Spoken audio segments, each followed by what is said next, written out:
Hello friends, in this video I will show you how to create a new folder in Windows 11. So guys, if you want to create a folder in here, so click on this top side corner in left side top corner and click on new, and here is the option folder.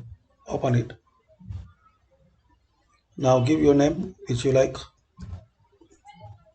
So this is the way. Another way, right click any empty area, move cursor to new and select folder. So this is the second way to create a folder.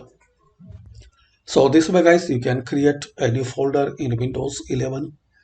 Just plus icon and folder. Second way, right click any empty area, move cursor to view and click on folder. So this two method you can create a new folder in Windows 11.